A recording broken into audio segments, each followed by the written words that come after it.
ഈ വീഡിയോയിൽ മിഡിൽ ഈസ്റ്റിൽ പ്രത്യേകിച്ച് Hamas, Israel, Egypt, Saudi Arabia, America ഇതുമായിട്ട് ബന്ധപ്പെട്ട വിഷയമാണ് നമ്മൾ സംസാരിക്കുന്നത്. ഇതിനകത്ത് അണിയറയിൽ നടക്കുന്ന ചില നിർണായക നീക്കങ്ങൾ. അതിപ്പോൾ എന്താണെന്ന് വെച്ചാൽ ഈജിപ്റ്റ് നല്ല രീതിയിലുള്ള പ്രഷർ ഹമാസിൻ്റെ മേളിലിരുന്നുണ്ട്. കാരണം ഈ ഹമാസുമായിട്ട് സംസാരിച്ചിട്ടാണ് ഈജിപ്റ്റ് ഒരു പ്ലാൻ തയ്യാറാക്കിയത്. എന്തിനാണ്? ഈ ഗാസയിലുള്ള ജനങ്ങളെ മാറ്റിപ്പാർപ്പിക്കാണ്ട് തന്നെ അവിടെ എങ്ങനെയും അവരെ അവിടെ ഉള്ളിൽ വെച്ചുകൊണ്ട് തന്നെ വീട് പണിയൊക്കെ നടത്തി കളയാം, അത് ഗാസയെ വീണ്ടും പഴയതുപോലെ തന്നെ പണിതുയർത്തി നിലനിർത്തി കളയാം എന്നുള്ളൊരു മോഹത്തോടു കൂടി ഈജിപ്റ്റ് കളത്തിലിറങ്ങി നല്ല രീതിയിൽ കളിക്കുകയാണ്. ഞാൻ പണ്ടേ പറഞ്ഞിട്ടുണ്ട്, ഈജിപ്റ്റ് തന്നെയാണ് ശരിക്കും പറഞ്ഞാൽ ഈ ഹമാസ്. കാരണം ഈ ബ്രദർഹുഡ് ഐഡിയോളജിയുമായിട്ട് ഉള്ളിൽ കിടക്കുന്ന ആൾക്കാർ മൊത്തത്തിൽ ഈ ഈജിപ്ഷ്യൻസും ഇതുമായിട്ട് ബന്ധപ്പെട്ട ആൾക്കാരാണ്. കാരണം ഈ ഗാസ ഒരു പരിധി വരെ ഈജിപ്റ്റിന്റെ കൺട്രോളിൽ കുറെ കാലം ഉണ്ടായിരുന്ന ഒരു ലാൻഡാണ്. അപ്പൊ അതുകൊണ്ട് തന്നെയാണ് നമ്മൾ ഏറ്റവും കൂടുതൽ മനസ്സിലാക്കേണ്ടത് ഈജിപ്റ്റിന്റെ നിർണായകമായിട്ടുള്ള റോൾ ഇവിടെ എവിടെയാണ് വരുന്നത്. ഈജിപ്റ്റ് സൈനായ് മൗണ്ടൻ, ആ ഒരു സീനായ് പർവ്വതം എന്ന് പറഞ്ഞ ആ ഒരു ഏരിയയിൽ, ആ ഒരു ഡെസേർട്ട് ഏരിയയിൽ മൊത്തത്തിൽ അവരുടെ ബറ്റാലിയനെ മൊത്തത്തിൽ വിന്യസിച്ച് ഇസ്രായേലിന് ഒരു തടസ്സം സൃഷ്ടിക്കുന്ന രീതിയിൽ, അഥവാ ഒരു ത്രെട്ട് ഉണ്ടാക്കുന്ന രീതിയിൽ തന്നെയാണ്. ഒരു ബറ്റാലിയനെ കൊണ്ട് ഒരു ബോർഡർ ഏരിയയിൽ വെക്കുക എന്ന് പറഞ്ഞാൽ എന്താണ് അതിന്റെ അർത്ഥം? അർത്ഥം വേറെ ഒന്നുമല്ല, നെയ്ബർഹുഡിന് ത്രെട്ടാണ്, ഒരു ഭീഷണി. അത് തന്നെയാണ്. എന്നിട്ട് ഈജിപ്റ്റ് പറഞ്ഞിരിക്കുന്നത്, ഞങ്ങൾ ഇസ്രായേലിനെതിരെ കൊണ്ട് നിർത്തിയതല്ല, മറിച്ച് ഗാസയിൽ എങ്ങാനും ഇസ്രായേൽ ആക്രമണം നടത്തുന്നെങ്കിൽ അതിലൂടെ ഇറങ്ങി പാഞ്ഞു വരുന്ന ഈ പാലസ്തീനികളെ തടയാൻ വേണ്ടിയിട്ടാണ് അത്ര അവിടെ കൊണ്ട് നിർത്തിയതാണ് പറഞ്ഞിരിക്കുന്നത്. ഇത് അങ്ങനെയല്ല. ശരിക്കും പറഞ്ഞാൽ ഇൻഡയറക്റ്റ് ആയിട്ട് ഇസ്രായേലിന് ഒരു ഭീഷണി തന്നെയാണ് ഈജിപ്റ്റ് അവിടെ ഉയർത്തിയിരിക്കുന്നത്. അത് വളരെ വ്യക്തമായിട്ടുള്ള കാര്യമാണ്. ഇന്റർനാഷണൽ ബോർഡർ ലോ അനുസരിച്ച് ഈജിപ്റ്റ് ചെയ്തിരിക്കുന്ന വിഷയം ഇസ്രായേലിനെ ഭീഷണിപ്പെടുത്തുന്നത് തന്നെയായിട്ടാണ് മനസ്സിലാക്കേണ്ടത്. ഇസ്രായേൽ അത് തൽക്കാലം ആ രീതിയിൽ മൈൻഡ്ഫുൾ ആയിട്ട് കണക്കാക്കുന്നില്ല. കാരണം വേറെ ഒന്നുമില്ല, ഇസ്രായേൽ നിരുപാധികം ഗാസയിൽ ഇപ്പൊ എന്ത് കണ്ടീഷൻ വെച്ചാലും കുഴപ്പമില്ല എന്നുള്ള ഒരു നിലപാടാണ് എടുത്തിരിക്കുന്നത്. അതിന് കാരണം വേറെ ഒന്നുമില്ല, ട്രംപ് കൊടുത്തിരിക്കുന്ന ഒരു വാഗ്ദാനമാണ്. ആ വാഗ്ദാനം എന്ന് പറഞ്ഞാൽ ഗാസയിലെ ജനങ്ങളെ മൊത്തത്തിൽ വൈപ്പ് ഔട്ട് ചെയ്ത് കളയുക എന്നുള്ള ഒരു വാഗ്ദാനമുണ്ട്. ആ ഒരു വാക്കിന്റെ പുറത്താണ് ഇസ്രായേൽ ഇപ്പൊ ഈ കണ്ട കാര്യങ്ങൾ മൊത്തം നടപ്പിലാക്കിക്കൊണ്ടിരിക്കുന്നത്. ഇല്ലാന്നുണ്ടെങ്കിൽ തലങ്ങും വിലങ്ങും ഗാസയിൽ ആക്രമണം നടത്താൻ ഇസ്രായേലിന് നല്ല രീതിയിൽ അറിയാം. പിന്നെ ഇരവാദമായിരിക്കും അവിടെ നിന്ന്, സെന്റിമെന്റും ആ ഒരു സിമ്പതി ആയിരിക്കും അവിടെ നിന്ന് കരച്ചിലായിരിക്കും വരാൻ പോകുന്നത്. അപ്പൊ അതൊക്കെ മുൻകൂട്ടി അറിഞ്ഞുകൊണ്ടാണ് ഇസ്രായേൽ വളരെ കൃത്യമായിട്ട് കരുക്കൾ നീക്കുന്നത്. അപ്പൊ അതിന്റെ ഭാഗമായിട്ട് ഇപ്പൊ നടന്നിരിക്കുന്ന കാര്യം എന്ന് പറഞ്ഞാൽ ഹമാസ് സ്വന്തമായിട്ട് തന്നെ പറഞ്ഞിരിക്കുകയാണ്. എന്താണ്? ഹമാസ് ഡിപ്ലോമാറ്റിക് ആയിട്ടുള്ള ഒരു സ്റ്റേറ്റ്മെന്റ് പുറത്തുവിട്ടിരിക്കുകയാണ്. അത് വേറൊന്നുമല്ല, ഗാസയിലെ ഭരണം ഞങ്ങള് PA അഥവാ പാലസ്തീനിയൻ അതോറിറ്റിയെ ഏൽപ്പിക്കാം എന്നാണ് പറഞ്ഞിരിക്കുന്നത്. പാലസ്തീനിയൻ അതോറിറ്റി എന്ന് പറഞ്ഞാൽ എന്താണെന്ന് വളരെ വ്യക്തമായിട്ട് നമ്മൾ പറഞ്ഞിട്ടുണ്ട് ഓൾറെഡി. ഈ പാലസ്തീനിയൻ അതോറിറ്റി ആയിക്കോട്ടെ, ഈ ഹമാസ് ആയിക്കോട്ടെ, ഇതെല്ലാം തന്നെയും ബ്രദർഹുഡ് ഐഡിയോളജി പേര് നടക്കുന്ന ആൾക്കാർ തന്നെയാണ്. പാലസ്തീനിയൻ അതോറിറ്റി വന്നാലും ഇസ്രായേലുമായിട്ട് അവർക്ക് എതിര് തന്നെയാണ്, ജൂതനുമായിട്ട് ഇതേ നിലപാട് തന്നെയാണ്. പാലസ്തീനിയൻ അതോറിറ്റി ഭരിച്ചിരുന്ന സമയത്തും ഇതേപോലെ യുദ്ധങ്ങൾ ഉണ്ടായിട്ടുണ്ട്. അപ്പൊ അതുകൊണ്ട് പാലസ്തീനിയൻ അതോറിറ്റി ആയാലും ഹമാസ് ആയാലും ഇസ്രായേലിന് ഓക്കെ അല്ല. അത് ഈ ഒരു വിഷയം ഹമാസ് ഈ ഒരു പ്രസ്താവന നടത്തിയ വിത്തിൻ 15 മിനിറ്റ്സിൽ നെതന്യാഹുവിന്റെ ഓഫീസിൽ നിന്ന്, പ്രൈം മിനിസ്റ്റർ PMO ഓഫീസിൽ നിന്നും സ്പോക്സ് പേഴ്സൺ ഉടനെ തന്നെ ട്വീറ്റ് ചെയ്ത്, നോട്ട് ഗോയിങ് ടു ഹാപ്പൻ. ഇതാണ് ട്വീറ്റ് പുറത്തു വന്നത്. നീ ഹമാസ്, നീ തോന്നിയ മാസം പോലെ വിചാരിച്ചുകൊണ്ട് നീ വിചാരിക്കുന്നതെല്ലാം നടപ്പിലാക്കാം എന്നുള്ള നിലയിലുള്ള പ്രസ്താവനകൾ പുറപ്പെടുവിക്കേണ്ട ആവശ്യമില്ല. അവിടെ ആര് വരണം ആര് വരണ്ട എന്നുള്ളത് ഇസ്രായേലാണ് തീരുമാനിക്കുന്നത്. കാരണം നീ ഒക്ടോബർ 7 കൂടി നിന്റെ പരിപാടിയെല്ലാം കഴിഞ്ഞു. ഇനി ഗാസയ്ക്കുള്ളിൽ ഒരു രീതിയിലുള്ള സ്ഥാനമാനങ്ങളും ഹമാസിന് ഫ്യൂച്ചറിൽ ഉണ്ടാവത്തില്ല എന്നുള്ളത് ഉറപ്പുവരുത്തിക്കൊണ്ട് മാത്രമേ ഇസ്രായേൽ ഇനി മുന്നോട്ട് ചലിക്കുകയുള്ളൂ.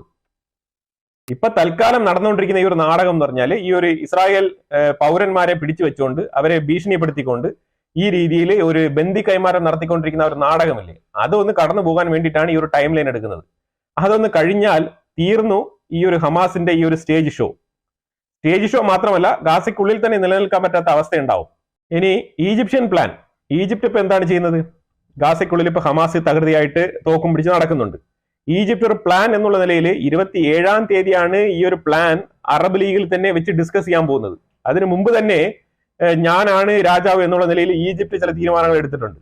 ഈജിപ്റ്റ് ചില തീരുമാനങ്ങൾ എടുക്കുന്ന പറഞ്ഞാൽ എന്താണ് ചെയ്യുന്നത്? ഈജിപ്റ്റിന്റെ ഉള്ളിൽ ഈ ബ്രദർഹുഡിന്റെ നല്ല രീതിയിലുള്ള പ്രഷർ ഉണ്ട്.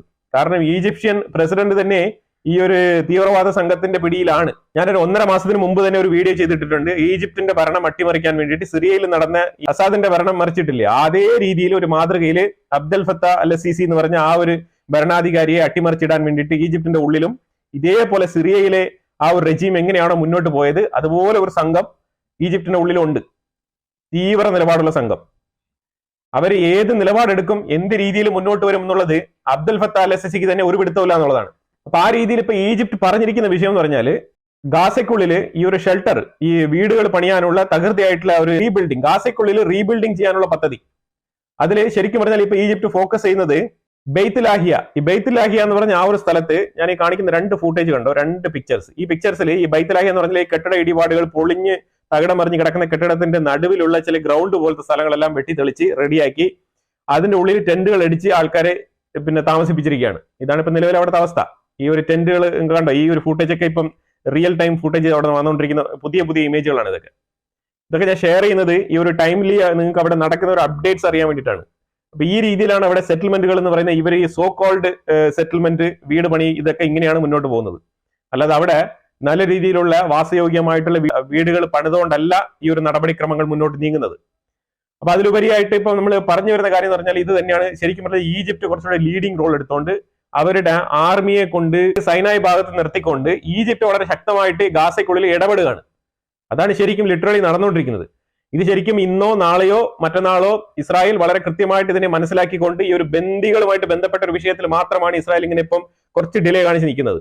അപ്പൊ അതുകൊണ്ട് ഈ ഒരു വിഷയം കൂടെ കടന്നു കിട്ടിക്കഴിഞ്ഞാൽ തീർച്ചയായിട്ടും ഇതിനെതിരെ ഒരു നടപടിക്രമം ഇസ്രായേലിന്റെ ഭാഗത്തു നിന്ന് ഉണ്ടാവും എന്നാണ് മനസ്സിലാക്കാൻ പറ്റുന്നത്. ഇസ്രായേൽ ഇതിനെക്കുറിച്ച് നല്ല രീതിയിലുള്ള ബോധവാന്മാരാണ്. They are aware of this. അതാണ് മനസ്സിലാക്കേണ്ടത്. എപ്പോഴും നമ്മൾ മനസ്സിലാക്കേണ്ടത് മിഡിൽ ഈസ്റ്റില് ഏറ്റവും വലിയൊരു കിങ് മേക്കർ എന്ന് പറയുന്നത് വേറെ ആരുമല്ല, സൗദി ക്രൗൺ പ്രിൻസ് ആണ്, MBS. അയാൾ വന്നപ്പോൾ നടത്തിക്കൂട്ടിയ കോലാഹലങ്ങൾ, സൗദിക്കുള്ളിൽ നടത്തിയ കൊലപാതകങ്ങൾ, ഈ ഒരു ഭരണം പിടിക്കാൻ വേണ്ടിയിട്ട് നടത്തിയ എല്ലാ കാര്യങ്ങളും വ്യക്തമായിട്ട് അറിയാവുന്ന കാര്യങ്ങളാണ്. ഏറ്റവും അവസാനം നടത്തിയ കമാൽ ഖഷോഗി എന്ന് പറയുന്ന ആ ഒരു പത്രപ്രവർത്തകനെ തുർക്കിയുടെ സൗദി എംബസിയിൽ വെച്ചിട്ട് വധിച്ച കേസ് ഉൾപ്പെടെ ആ രീതിയിൽ നിരുപാധികം പക വീട്ടുന്ന ആളാണ് MBS. അതിൽ യാതൊരു ഡൗട്ടും ഇല്ല. പ്രത്യേകിച്ച് സൗദി അറേബ്യ, UAE ഈ 2 രാജ്യങ്ങളും തീവ്രവാദത്തിനെ നിരുപാധികം എതിർക്കുന്ന കൂട്ടത്തിലാണ് ഇപ്പം നിലവില്. കാരണം ഏറ്റവും കൂടുതൽ ഇൻവെസ്റ്റ്മെന്റ് ഉള്ളത് പുറം രാജ്യത്തിലുള്ള മറ്റുള്ള പല രാജ്യങ്ങളിലും പല മതത്തിലും പെട്ട ആൾക്കാരൊക്കെ UAE ഇൻവെസ്റ്റേഴ്സ് ആണ്. അപ്പൊ അവര് റാഡിക്കൽ ആയിട്ടുള്ള കാര്യങ്ങളെ സപ്പോർട്ട് ചെയ്തുകൊണ്ട് പുറത്തോട്ട് വന്നു കഴിഞ്ഞാൽ അവരുടെ ഇൻവെസ്റ്റ്മെന്റിനെയും അവരുടെ നിലനിൽപ്പിനെയും തന്നെ അത് നല്ല രീതിയിൽ ബാധിക്കും എന്നുള്ളതിൽ നല്ല അറിവും ബോധവും ഉള്ള ആൾക്കാരാണ് പ്രത്യേകിച്ച് UAE ഭരണാധികാരികൾ. ഇന്ത്യയോടൊക്കെ അവർക്ക് നല്ല കാര്യമാണ്. ഇന്ത്യയിലുള്ള പണച്ചാക്കുകൾ മൊത്തം പോയി ഇൻവെസ്റ്റ് ചെയ്തിരിക്കുന്നത് UAE അപ്പൊ അതുകൊണ്ട് അവർക്ക് ഈ മതമോ ഈ തീവ്രവാദപരമായിട്ടുള്ള നടപടികളോ അല്ലെങ്കിൽ ഈ ഒരു മതം പ്രചരിപ്പിക്കുന്ന തീവ്ര നടപടികളൊന്നും ഇതിനൊന്നും കൂട്ടുനിൽക്കാത്ത ആൾക്കാരാണ് UAE ഭരണാധികാരികൾ. അത് നമ്മൾ ഒന്നുകൂടെ എടുത്തു പറയേണ്ട കാര്യങ്ങളാണ്. പിന്നെ രണ്ടാമത്, പിന്നെ ഇവരൊക്കെ കുറച്ചുകൂടെ പുരോഗമിച്ച് മുന്നോട്ട് പോകാൻ ആഗ്രഹിക്കുന്ന ആൾക്കാരാണ്. എബ്രഹാം അക്കോർഡ് സൈൻ ചെയ്ത് കഴിഞ്ഞാൽ സൗദിയിലൊക്കെ അതിന്റെ സിംബോളിക് ആയിട്ട് ഒന്നും തന്നെ ചെയ്തിട്ടില്ല. പക്ഷെ UAE എബ്രഹാം അക്കോർഡ് സൈൻ ചെയ്ത പാടെ ഒരു ചർച്ച്, ഒരു മോസ്ക്, ഒരു സിനഗോഗ്, ഇത് 3ഉം തന്നെ ഒരേ സ്ഥലത്ത് പ്ലാൻ ചെയ്ത് ഒരുപോലെ ബിൽഡ് ചെയ്ത് ഉയർത്തി വെച്ചിരിക്കുന്ന ഒരു രാജ്യമാണ് UAE. അബ്രഹാം അക്കോർഡിനെ അത്ര സിംബോളിക് ആയിട്ട് തന്നെ അതിന് അത്രയും റെസ്പെക്ട് കൊടുത്ത് വാല്യൂ കൊടുത്ത് അതിനെ നിലനിർത്തി കൊണ്ടുപോകണം എന്ന് ആഗ്രഹിക്കുന്ന രാജ്യങ്ങൾ ഒന്നാണ് UAE. മറ്റുള്ളവരൊക്കെ എഗ്രിമെന്റിൽ സൈൻ ചെയ്തു. പക്ഷെ UAE എഗ്രിമെന്റിൽ മാത്രമല്ല, അവർ സ്ഥലവും കൊടുത്ത് അവിടെ അവർക്ക് വേണ്ടിയിട്ടുള്ള സിംബോളിക് ആയിട്ടുള്ള ഒരു ഐഡിയൽ സ്ഥലവും കൂടെ ക്രിയേറ്റ് ചെയ്യുകയാണ് ചെയ്തത്. അതാണ് UAE ചെയ്ത പരിപാടി. അപ്പൊ അതുകൊണ്ട് തന്നെ അബ്രഹാം അക്കോർഡൊക്കെ നിലനിൽക്കും എന്നുള്ളതിന് UAE പോലത്തെ രാജ്യങ്ങളൊക്കെ എക്സാമ്പിൾ ആണ്. പിന്നെ ഇതിലുപരിയായിട്ട് MBSന്റെ ഇപ്പോഴത്തെ അവസ്ഥ എന്ന് പറഞ്ഞാൽ വേറെ ഒന്നുമില്ല. MBSന് ഇപ്പൊ പാലസ്തീനിയൻ സ്റ്റേറ്റ് വേണമെന്നോ അല്ലെങ്കിൽ പാലസ്തീനിയൻ ജനങ്ങൾക്ക് വേണ്ടി നിലകൊള്ളണമെന്നോ അങ്ങനെ ഒരു ആഗ്രഹമൊന്നും MBSനില്ല. MBSന് ആകെയുള്ള ആഗ്രഹം എന്ന് പറഞ്ഞാൽ പൊതുവിലെ അറബ് മേഖലയിൽ നിന്നും ഒരു റിബൽ സൗണ്ട് വരാൻ പാടില്ല. ഏത്? ഇസ്രായേലുമായിട്ട് നോർമലൈസേഷൻ ചെയ്യണം എന്നുള്ളതാണ് MBSന്റെ ഏറ്റവും ശക്തമായ ആഗ്രഹം. ആ ആഗ്രഹം നടപ്പിലാകണം എന്നുണ്ടെങ്കിൽ ഈ പാലസ്തീനിയൻ സ്റ്റേറ്റ് എന്ന് പറഞ്ഞ ഒരു ഡമ്മി സ്റ്റേറ്റ് എങ്കിലും നിങ്ങൾ ഉണ്ടാക്കി തരൂ എന്നാണ് MBS പറയുന്നത്.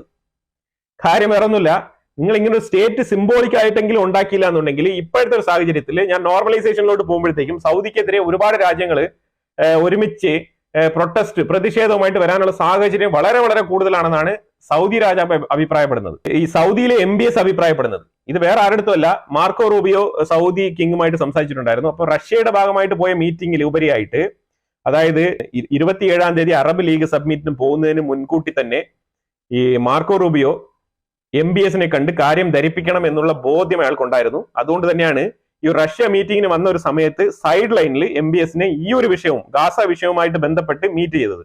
അങ്ങനെ മീറ്റ് ചെയ്തപ്പോഴത്തേക്കും നിർണായകമായിട്ടുള്ള ചില ഡിസ്കഷൻ നടന്നിട്ടുണ്ട്. അതിനകത്ത് ട്രംപിന്റെ പ്ലാനിനെ കുറിച്ചുള്ള ആക്യുറസിയും എന്താണ് പുള്ളിയുടെ കാഴ്ചപ്പാടെന്നുള്ളത് വളരെ കൃത്യമായിട്ട് MBSനെ ധരിപ്പിച്ചിട്ടുണ്ട്.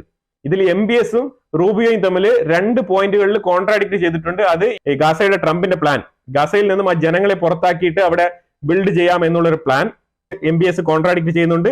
അതുപോലെ തന്നെ ഈ ഒരു പാലസ്തീനിയൻ സ്റ്റേറ്റ്, ഈ ഒരു 2 സ്റ്റേറ്റ് തിയറിയിൽ പാലസ്തീനിയൻ സ്റ്റേറ്റ് എന്തായാലും വേണം എന്നുള്ള നിലയിൽ പുള്ളി ഉറപ്പിച്ചും കൂടെ നിൽക്കുകയാണ്. ഈ ഒരു 2 വിഷയങ്ങളിൽ കോൺട്രാഡിക്ട് ചെയ്യുന്നതായിട്ടാണ് റിപ്പോർട്ട് പുറത്തു വന്നിരിക്കുന്നത്. അതായത് മാർക്കോ റൂബിയോയുമായിട്ട് നല്ല ഡിസ്കഷൻ ആയിരുന്നു, ഹെൽത്തി ഡിസ്കഷൻ ആയിരുന്നു.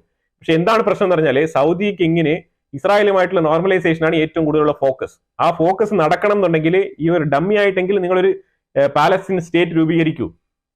അങ്ങനെയുള്ള ഒരു റിക്വസ്റ്റ് ആണ് സൗദി ഭരണാധികാരി ഉയർത്തുന്നത്. അപ്പൊ ഇതിനകത്ത് വരുന്ന പ്രശ്നങ്ങൾ എന്ന് പറഞ്ഞാൽ പാലസ്തീനിയൻ സ്റ്റേറ്റ് എസ്റ്റാബ്ലിഷ് ആകാതെ നോർമലൈസേഷൻ വരുന്നെങ്കിൽ ഉണ്ടാകാൻ പോകുന്ന പ്രശ്നങ്ങൾ ആർക്ക്? സൗദി അറേബ്യയ്ക്ക് ഉണ്ടാകാൻ പോകുന്ന പ്രശ്നങ്ങൾ. കാരണം ഈ ഒരു ഇസ്ലാമിക തീവ്ര കാഴ്ചപ്പാടിൽ വിശ്വസിക്കുന്ന ഒരുപാട് രാജ്യങ്ങളുണ്ടല്ലോ, ഇവരെല്ലാരും കൂടെ എന്ത് ചെയ്യും? സൗദിയാണ് ഇസ്രായേലുമായിട്ട് നോർമലൈസേഷന് പോകുന്നത്, UAE ആണ് പോകാൻ പോകുന്നത്. അബ്രഹാം അക്കോർഡിൽ സൈൻ ചെയ്ത അത്രയും രാജ്യങ്ങളാണ് ഇസ്രായേലുമായിട്ട് നോർമലൈസേഷനിൽ പോകുന്നത്. അപ്പൊ അതുകൊണ്ട് സംഭവിക്കാൻ പോകുന്നത് ആ സൈൻ ചെയ്ത രാജ്യങ്ങൾ മാത്രം ഒരു ചേരിയായിട്ട് മാറുകയും അബ്രഹാം അക്കോർഡിൽ സൈൻ ചെയ്യാത്ത രാജ്യങ്ങളെല്ലാം കൂടെ ചേർന്നിട്ട് വേറൊരു ചേരിയായിട്ട് മാറി നിൽക്കുന്ന ഒരു അവസ്ഥ ഉണ്ടാവും.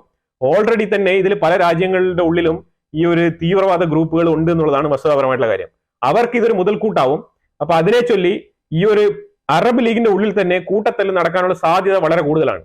ഇവരുടെ ഇടയിൽ ഈ തൊഴുത്തിൽ കുത്ത് അതിഭീകരമായിട്ടുള്ള ഒരു സംഗതിയാണ്. അതുകൊണ്ടാണ് MBS ഏറ്റവും കൂടുതൽ ഇതിനകത്ത് ഒരു ഹെസിറ്റേഷൻ കാണിക്കുന്നത്. അല്ല ഇപ്പം സൗദി അറേബ്യയെ കൊണ്ട് അറബ് ലീഗിൽ എല്ലാവരെയും കൺവിൻസ് ചെയ്യാനുള്ള സാഹചര്യം അല്ല ഇപ്പോൾ ഉള്ളത്. കാര്യം വേറെ ഒന്നുമല്ല, ഗാസയിൽ അത്രമാത്രം ഭീകരമായിട്ടുള്ള രീതിയിലാണ് ഈ ഒരു സിമ്പത്തി വർക്കായി നിൽക്കുന്നത്. അപ്പൊ അതുകൊണ്ടാണ് സൗദി രാജാവിന്റെ റിക്വസ്റ്റ് ആണ് ഇത്, നിങ്ങളൊരു പാലസ്തീൻ സ്റ്റേറ്റ് ഒരു ഡമ്മി എങ്കിലും കാണിക്കുക, എന്നാൽ മാത്രമേ നമുക്ക് ഇത് എന്തെങ്കിലും ചെയ്യാൻ പറ്റുന്നുള്ളത്. ഇപ്പൊ ഈ ഗാസയെ ഇങ്ങനെ ഏറ്റെടുത്തിട്ട് ട്രംപ് എന്താണ് ചെയ്യാൻ പോകുന്നത്? ട്രംപ് അവിടെ പറയുന്ന കാര്യം എന്ന് പറഞ്ഞാൽ വളരെ വ്യക്തമാണ്. ഈ ട്രംപിന്റെ പ്ലാൻ മാത്രമല്ല, ഇതിന്റെ പുറകിൽ MBSന്റെ പ്ലാനും കൂടെ ഉണ്ട്. ഇത് 2020, 2018, 2017, 18, 19, 20 ആ ഒരു 4 വർഷ കാലഘട്ടങ്ങളിൽ ട്രംപിന്റെ അഡ്മിനിസ്ട്രേഷൻ ഉണ്ടായിരുന്ന സമയത്ത് MBSുമായിട്ട് നല്ല ബന്ധം ഉണ്ടായിരുന്നു. ആ സമയത്ത് തന്നെ ഇവരുടെ ടാർഗറ്റ് ആയിരുന്നു റെഡ് സീയിലെ ട്രേഡ് റൂട്ട് US സ്വന്തമാക്കുക എന്നുള്ളത്. സിമ്പിൾ ആയിട്ട് പറഞ്ഞു കഴിഞ്ഞാൽ ഈ ഒരു ഗാസ സ്ട്രിപ്പ് ഏറ്റെടുത്തു കഴിഞ്ഞാൽ അവിടെ US മിലിറ്ററി, അതായത് ഈ ഗാസയിലെ ജനങ്ങളെ ഒഴിപ്പിക്കാൻ അവിടെ USന്റെ മിലിറ്ററിയുടെ ആവശ്യമില്ല എന്നാണ് ട്രംപ് പറഞ്ഞത്. അതേസമയം ട്രംപ് പറഞ്ഞത് ഗാസയിൽ USന്റെ മിലിറ്ററി ബേസ് ഉണ്ടാവും. മിഡിൽ ഈസ്റ്റിലെ ഏറ്റവും സ്ട്രോങ് ആയിട്ടുള്ള ഒരു ബേസ് ആയിട്ട് ഗാസ സ്ട്രിപ്പ് മാറും. ഇപ്പൊ ഈജിപ്ത് പറഞ്ഞാൽ കേൾക്കുന്നില്ല എന്നുണ്ടെങ്കിൽ 1.4 ബില്യൺ ആണ് ആനുവലി മിലിറ്ററി എയ്ഡ് എന്ന് പറഞ്ഞിട്ട് അമേരിക്ക ഈജിപ്തിന് കൊടുക്കുന്നത്. അപ്പൊ അതുകൊണ്ട് ഈജിപ്ത് ഒരിക്കലും ആ ഒരു മിലിറ്ററി എടുത്തുകൊണ്ട് ഇസ്രായേലിനെ അടിക്കാനൊന്നും ഒരിക്കലും വരാൻ പറ്റില്ല. അതൊക്കെ സ്വപ്നത്തിൽ മാത്രം വിചാരിച്ചുകൊണ്ടിരുന്നാൽ മതി. നമ്മുടെ മലയാളി ഹമാസ് ആയിട്ടുള്ള ആൾക്കാർക്ക് ഇതൊക്കെ ഈ വിവരങ്ങളൊക്കെ ചിലപ്പോൾ അറിയണമെന്നില്ല. അവർ ചിലപ്പോൾ കണ്ണടച്ചുകൊണ്ട് ഇങ്ങനെ എന്തെങ്കിലുമൊക്കെ ഈ ഒരു ഭ്രാന്തമായ ആ ഒരു അന്ധമായ വിശ്വാസം കൊണ്ട് പലതും ഇങ്ങനെ ചിന്തിച്ചു കൂട്ടും. ഈജിപ്ത് പറഞ്ഞാൽ കേൾക്കാതെ ഈ ഒരു ഗാസയ്ക്കുള്ളിൽ റീകൺസ്ട്രക്ഷൻ, റീബിൽഡിംഗ് എന്ന് പറഞ്ഞുകൊണ്ട് ഇങ്ങനെ മൽപ്പിടുത്തം പിടിച്ചുകൊണ്ട് വരികയാണെന്നുണ്ടെങ്കിൽ അത് വേറൊന്നും കൊണ്ടല്ല, ഈ തീവ്രവാദികളുടെ പ്രഷർ കൊണ്ടാണ് ഈ അബ്ദൽ ഫത്താ അൽ-സിസി ഇങ്ങനെ വന്നുകൊണ്ടിരിക്കുന്നത്. അപ്പൊ തീവ്രവാദികളുടെ വാക്കും കേട്ട് ഇങ്ങനെ വരുന്നു എന്നുണ്ടെങ്കിൽ ഇതൊക്കെ ട്രംപിന് നല്ല രീതിയിൽ അറിയാം, ഇസ്രായേലിന് നല്ല രീതിയിൽ അറിയാം, സൗദി അറേബ്യയ്ക്ക് അറിയാം ഈജിപ്തിന്റെ അവസ്ഥ എന്താണെന്നുള്ളത്. അപ്പൊ അതുകൊണ്ട് തന്നെ എന്താണ് സംഭവിക്കുന്നത് പറഞ്ഞാൽ ഈജിപ്ത് പറഞ്ഞാൽ കേൾക്കാതെ ഇങ്ങനെ ചെയ്യുന്നെങ്കിൽ ഈജിപ്തിന് നല്ല പണി കിട്ടും. ഒന്നാമത്തെ കാര്യം, ഈ ഒരു പാലസ്തീനിയൻ സ്റ്റേറ്റ് അഥവാ ഈ ഒരു ഗാസ ഇതിൽ നിന്നൊക്കെ ഈജിപ്ത് ഈ ഒരു ആശയത്തിൽ നിന്നൊക്കെ പിന്മാറുന്നെങ്കിൽ എന്ത് പണി കിട്ടും? തീവ്രവാദികളുടെ കയ്യിൽ നിന്ന് പണി കിട്ടും. ഇനി പിന്മാറുന്നില്ല എന്നുണ്ടെങ്കിൽ ട്രംപിന്റെ കയ്യിൽ നിന്ന് പണി കിട്ടും, അമേരിക്കയുടെ സൈഡിൽ നിന്ന് പണി കിട്ടും. തീവ്രവാദികളുടെ അടുത്ത് നിന്ന് കിട്ടുന്ന പണി വേണമെങ്കിൽ ഒരു പക്ഷേ അമേരിക്കയുടെ സപ്പോർട്ടൊക്കെ ചേർത്ത് സഹായമൊക്കെ ചോദിച്ച് ഏതെങ്കിലും രീതിയിൽ രക്ഷപ്പെട്ട് മുന്നോട്ട് വരാനുള്ള സാധ്യത ചെറിയ തോതിലെങ്കിലും ഉണ്ട്. ഇനി അതല്ല, അമേരിക്കയിൽ ആരും നമ്മൾ ഇടപെടത്തില്ല, നിങ്ങളുടെ കാര്യം നിങ്ങൾ തന്നെ നോക്കുമെന്ന് പറഞ്ഞു കഴിഞ്ഞാൽ തീവ്രവാദികളോട് ഭരണം അട്ടിമറിക്കും. അതായിരിക്കും സംഭവിക്കാൻ പോകുന്നത്. പക്ഷെ അതിലുപരിയായിട്ട് മനസ്സിലാക്കേണ്ട കാര്യം, US-ഉമായിട്ട് ഇടഞ്ഞു കഴിഞ്ഞാൽ 1.4 ബില്യൺ വരുമാനം നിൽക്കും, ആ ഒരു എയ്ഡ് നിൽക്കും. അത് കൂടാതെ തന്നെ പല NGO സംഘടനകൾ ത്രൂ 700 മില്യൺ 800 മില്യൺ എന്ന് പറഞ്ഞിട്ട് വേറെ ഇതര എമൗണ്ടുകൾ കൂടുതൽ വരുന്നുണ്ട്, ഡോളേഴ്സ്. പിന്നെ ഇതിൽ കൂടുതൽ ഏറ്റവും വരുമാനം ഈജിപ്തിന് വരുന്നതാണ് സൂയസ് കനാൽ. ഈ സൂയസ് കനാലിന് ബദലായിട്ട് ഏറ്റവും ഇമ്പോർട്ടന്റ് ആയിട്ട് അമേരിക്ക ഗസയിൽ എത്തുകയാണെന്നുണ്ടെങ്കിൽ ഈ സൂയസ് കനാലിന് ബദലായിട്ടുള്ള ബെൻഗുരിയൻ കനാൽ എന്ന് പറഞ്ഞ ആ ഒരു ഇസ്രായേലിന്റെ ഒരു കനാൽ പ്രോജക്ട് ഇമീഡിയറ്റ് ആയിട്ട് തന്നെ സ്റ്റാർട്ട് ചെയ്യും. അത് സ്റ്റാർട്ട് ചെയ്ത് കഴിഞ്ഞാൽ അപ്പോഴേ ഇവിടെ ഈജിപ്തിന് നല്ല രീതിയിലുള്ള പിരിമുറുക്കം സ്റ്റാർട്ട് ചെയ്യും. കാരണം വേറെ ഒന്നുമല്ല, ഈ ഒരു ബെൻഗുരിയൻ കനാൽ വളരെ സേഫ് ആയിട്ടുള്ള റൂട്ടായിട്ട് എസ്റ്റാബ്ലിഷ് ചെയ്ത് കഴിഞ്ഞാൽ ഈ സൂയസ് കനാലിന് അത് തീർച്ചയായിട്ടും ഒരു റീപ്ലേസ്മെന്റ് തന്നെയാണ്, ഒരു ബദൽ തന്നെയാണ്. അതുകൊണ്ട് തന്നെയാണ് ഏറ്റവും കൂടുതൽ അത് ഈജിപ്ത് നിർണായക പങ്ക് വഹിക്കുന്നത്. ഗാസയെ അമേരിക്ക ഏറ്റെടുത്താലും ഏറ്റെടുത്തില്ലെങ്കിലും ഈജിപ്തിന്റെ കാര്യം അവതാളത്തിലാണെന്നുള്ളതാണ് ഇപ്പൊ മനസ്സിലാക്കാൻ പറ്റുന്നത്. അപ്പൊ ഈ ഒരു ഗാസയിൽ അമേരിക്ക വന്നു കഴിഞ്ഞാൽ റെഡ് സീയെ ടോട്ടലി കൺട്രോൾ ചെയ്യുക, അതോടുകൂടി ഹൂത്തികൾക്ക് നല്ല പണി കൊടുക്കുക. ഈ ഹൂത്തികൾക്കും ഇറാനും നല്ല രീതിയിലുള്ള ഒരു ഭീതി ഉണ്ടാക്കാൻ വേണ്ടിയിട്ടാണ് നല്ല കൂടിയ ബോംബുകൾ കൊണ്ട് ഇസ്രായേലിൽ സെറ്റാക്കി വെച്ചിരിക്കുന്നത്. ഈ ബോംബുകളെല്ലാം തന്നെ ഈ ഹൂത്തികൾക്കും അതേപോലെ അവരെ സപ്പോർട്ട് ചെയ്തുകൊണ്ട് പിന്തുണ നൽകിക്കൊണ്ട് വരുന്ന ഇറാനികൾക്കും വേണ്ടി കൊണ്ട് വെച്ചിരിക്കുന്നതാണ്. ഈ 2000 LB ബോംബ് ഉണ്ടല്ലോ, ഈ ബോംബെല്ലാം അതിന് വേണ്ടി കൊണ്ട് വെച്ചിരിക്കുന്നതാണ്. ഇനി വേണ്ടി വന്നു കഴിഞ്ഞാൽ ഇതിനേക്കാളും കൂടിയ സൈസിലുള്ള സാധനങ്ങളും അമേരിക്കയുടെ കയ്യിലുണ്ട്, അതും കൂടെ കൊണ്ടുവന്ന് സ്റ്റോക്ക് ചെയ്യും. പറഞ്ഞു സൗദി രാജാവിന്റെ പക എന്ന് പറഞ്ഞു കഴിഞ്ഞാൽ ഒരുപാട് സൗദികളെയും യു എയിൽപ്പെട്ട ഈ പൗരന്മാരെയൊക്കെ ഈ യമനിൽ കൊണ്ട് യുദ്ധം ചെയ്ത് അവിടുത്തെ സുന്നികളെ രക്ഷിക്കാൻ വേണ്ടിയിട്ട് യുദ്ധം ചെയ്യാൻ പോയിട്ട് ഈ ഹൂത്തികളുടെ ആക്രമണത്തിൽ കൊല്ലപ്പെട്ട വ്യക്തികളിൽ ഒരുപാട് വ്യക്തികളുണ്ട് ഈ ഒരു 2 രാജ്യത്തിലും പെട്ട ആൾക്കാർ. അപ്പൊ ഈ 2 രാജ്യത്തിലും പെട്ട ആൾക്കാരെ ഒരുപാട് നിരുപാധികം വധിച്ചതിൽ ഹൂത്തികൾക്ക് നല്ല പങ്കുണ്ട്. ആ ഹൂത്തികളെ വകവരുത്തണം എന്നുള്ളത് ഓൾറെഡി തന്നെ ഡൊണാൾഡ് ട്രംപിന്റെ അടുത്ത് ഒരു റിക്വസ്റ്റ് ആയിട്ട് തന്നെ MBS വെച്ചിട്ടുണ്ട്. അപ്പൊ ആ ഒരു റിക്വസ്റ്റ് ഇപ്പോഴും നിലനിൽക്കുകയാണ്. ഇറാനുമായിട്ട് പല രീതിയിലുള്ള ചർച്ചകളും മിലിറ്ററി എക്സസൈസും ആ കാര്യങ്ങളൊക്കെ നടക്കും. അതൊക്കെ ഡിപ്ലോമാറ്റിക് ഡ്രാമ മാത്രമാണ്. പക്ഷെ ഇൻസൈഡ് ഉള്ളിലെ സൗദി രാജാവിന് ഇറാനോട് പകയാണ്, അതേപോലെ ഹൂത്തികളോട് തീരാത്ത പകയാണ്. അപ്പൊ അതിനിപ്പൊ ചോദിക്കുന്ന ഒരു റിക്വസ്റ്റ് സൗദി രാജാവ് പറയുന്നത്, ഒരു പേരിന് വേണ്ടിയെങ്കിലും ഒരു പാലസ്തീനിയൻ സ്റ്റേറ്റ് നിങ്ങൾ ക്രിയേറ്റ് ചെയ്യൂ, എന്നിട്ട് തൽക്കാലം ഈ ഒരു ഇസ്രായേൽ സൗദി നോർമലൈസേഷനിലോട്ട് വരൂ, ആ റിലേഷൻഷിപ്പ് ബിൽഡ് ചെയ്ത് മുന്നോട്ട് പോട്ടെ, എന്നാൽ നമുക്ക് കുറച്ചുകൂടെ പ്രോഗ്രസീവ് ആയിട്ട് കാര്യങ്ങൾ ചെയ്യാം എന്നുള്ളതാണ്. പക്ഷേ ട്രംപിന്റെ നിലപാടെന്ന് പറഞ്ഞു കഴിഞ്ഞാൽ ഈ തീവ്രവാദത്തിനെ മുച്ചൂടും മുടിച്ചിട്ട് നമുക്ക് ബന്ധം വെച്ചാൽ മതി എന്നുള്ള നിലപാടാണ് ഇസ്രായേലിനുള്ളത് പ്രത്യേകിച്ച്. അപ്പൊ ഇതുമായിട്ട് ബന്ധപ്പെട്ട് വളരെ കോംപ്ലിക്കേറ്റഡ് ആയിട്ടാണ് കാര്യങ്ങൾ പോകുന്നത്. ഇതിനെക്കുറിച്ചുള്ള ഡെവലപ്മെന്റ്സ് വരും ദിവസങ്ങളിൽ അറിയിക്കാം. ഇതിപ്പോ മാർക്കോ റൂബിയോ സൗദി വിസിറ്റ് ചെയ്തതുമായിട്ട് ബന്ധപ്പെട്ട് ആ റിപ്പോർട്ട് പുറത്തു വന്നതിന്റെ പേരിലാണ് ഈ വീഡിയോ നമ്മൾ ചെയ്തത്. അപ്പൊ എന്തായാലും ഇതിനെക്കുറിച്ചുള്ള അഭിപ്രായങ്ങൾ കമന്റ് ബോക്സിൽ രേഖപ്പെടുത്തുക. വീഡിയോ ഇഷ്ടപ്പെട്ടെങ്കിൽ ലൈക്ക് ചെയ്യുക, ഷെയർ ചെയ്യുക. അതുപോലെ തന്നെ നിങ്ങൾ ആദ്യമായിട്ട് ചാനൽ കാണുന്നുണ്ടെങ്കിൽ മറക്കാതെ സബ്സ്ക്രൈബ് ചെയ്യുക. വീണ്ടും അടുത്തൊരു വിഷയമായിട്ട് വരാം. Thank you so much.